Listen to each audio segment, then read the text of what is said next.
Hi everyone, so I wanted to talk about a little bit about pre-TCC and my appointment that's coming up on not like a week from tomorrow. I go the 24th of this month to see my OBGYN for my pelvic exam. I'm going to ask her about some different things for my next pregnancy and whatnot. So I just wanted to go over some questions I'm going to ask my doctor, maybe give some ideas for, other people who are having the same issues as me, or had the same issues as me, like with their first babies. One of the questions I'm going to ask her, obviously, is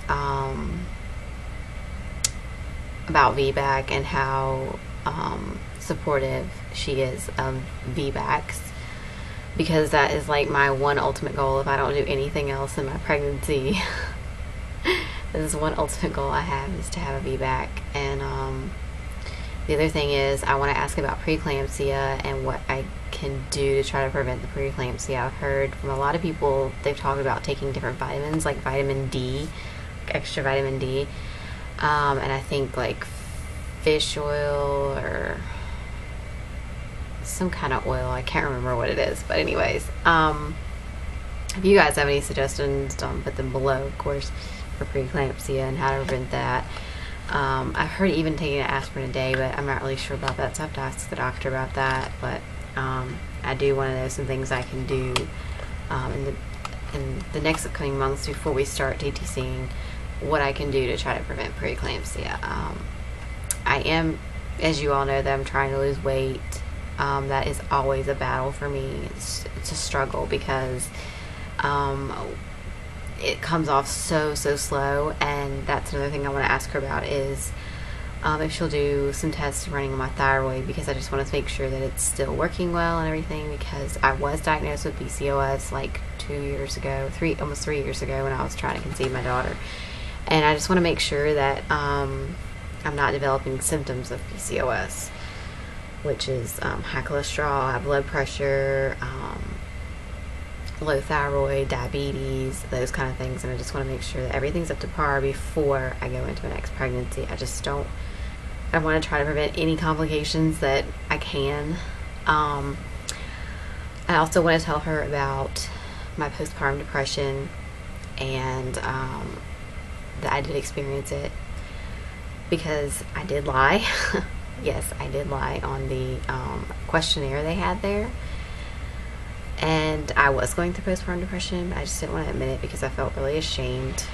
And that's not something you should do. You should always admit that about your feelings and everything, because some situations get very serious. I mean, there's mothers out there who, kill their babies and do things to themselves, and I'm just really lucky that it was more like a lot of anxiety and a lot of just depression, focusing around my C-section and all that, just the feelings around that. So I do want to tell her about that, and I want to tell her about my feelings about the C-section and how I felt afterwards.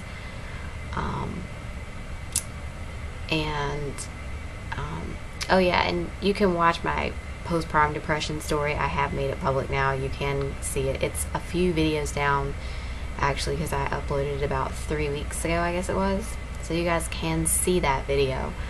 It's only gotten a couple of views because not a lot of people know that I've uploaded it, because it's way down the list. I can try to move it up. I'm not sure how you move videos up, or if you can even do that.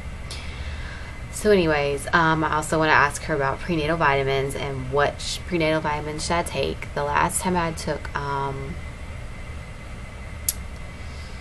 gosh, I can't remember their name, but they had a fish oil, and it was a pink tablet, and I can't remember what it was called. You can get them, like, you don't have to have a prescription for them. You can just get them over the counter. And so, but I paid like $30 for those, and now I realize that I only have to pay $10. So I don't know. She might just recommend those again too, because with the preeclampsia and stuff, maybe the fish oil will help. But I took fish oil the entire time I was pregnant with Ella. So, anyways, I'm also going to tell her about my job now. I don't work night shift anymore, so that may help me not develop preeclampsia. she kind of she knows where I work because I work as a nurse in pre-op, and sometimes I see her. So she probably knows I work day shift, but it's kind of like a high and by kind of thing. She does recognize me, which is amazing because she sees so many different patients, and that's kind of why I want to stay with her, just because she's so nice, and I just hope that she will support the VBAC, because if she doesn't seem like she's very supportive, I'll probably go to a different doctor, but for now I'm sticking with her. I'm trying to think of any other questions I'm going to have. I think those are like the main big ones. VBAC, postpartum depression, preeclampsia, prenatal vitamins, and